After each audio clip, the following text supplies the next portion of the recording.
He thought he was invisible, but he was wearing his own death warrant on his right pinky finger. In the world of professional abductions, the man who stepped onto Nancy Guthrie's porch on February 1st was nearly perfect. He executed a 41-minute blackout that left the FBI chasing shadows for 75 days. But he forgot one thing: frame 47. A recovered Nest camera captured a single gold pinky ring glinting under infrared light for 0.03 seconds.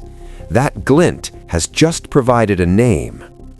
The investigation has shifted from a search to a cold-blooded hunt.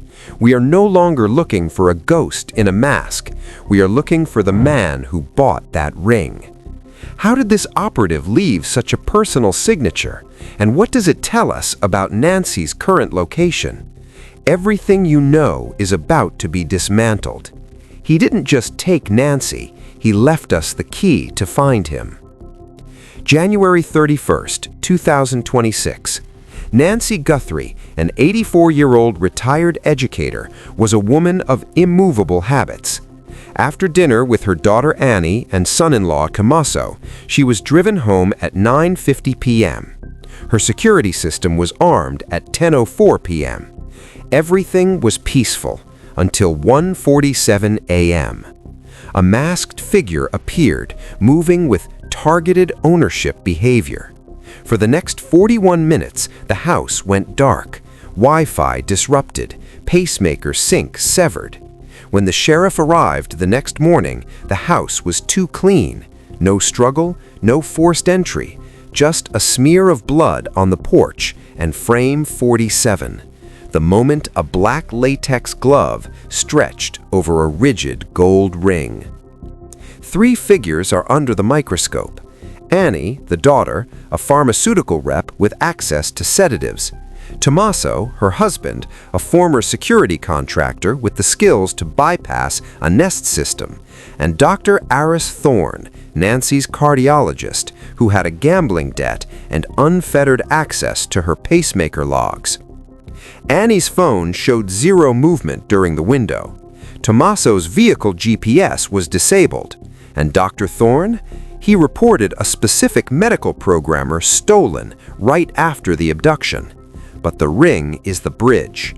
Tommaso wears a pinky ring in photos. Dr. Thorne belongs to a society that issues gold bands. One of them is the man in the mask.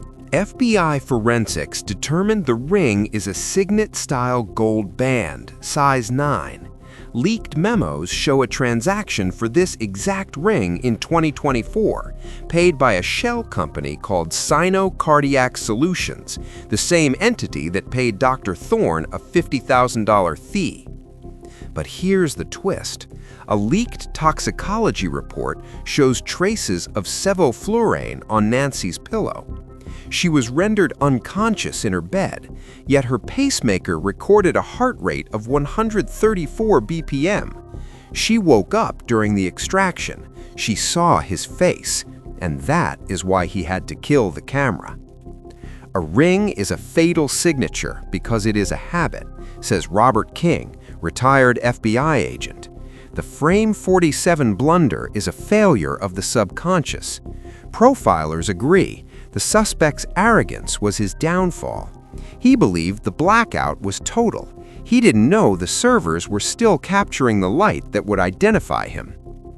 The border crossing theory suggests Nancy was taken 68 miles south to Mexico.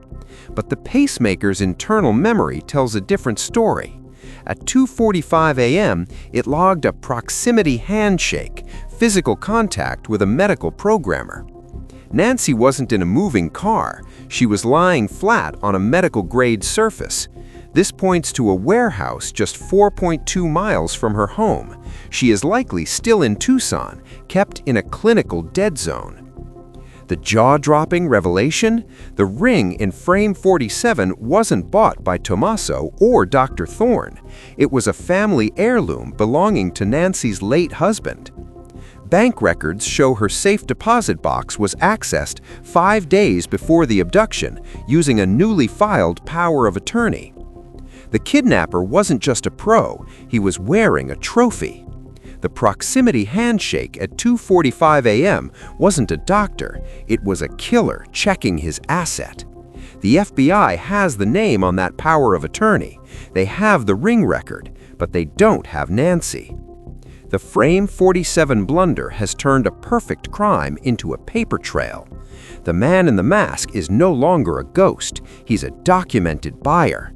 But the clock is ticking. If you recognize this gold signet ring or know anything about sino-cardiac warehouses in Tucson, speak up. Drop your thoughts below. Who was holding that programmer at 2:45 a.m.? Share this video. Every view puts pressure on the kidnapper. Subscribe for the arrest update. Nancy's heart is still recording. We just need to find her before the battery runs out. The glint in Frame 47 was his first mistake. It won't be his last. Stay vigilant.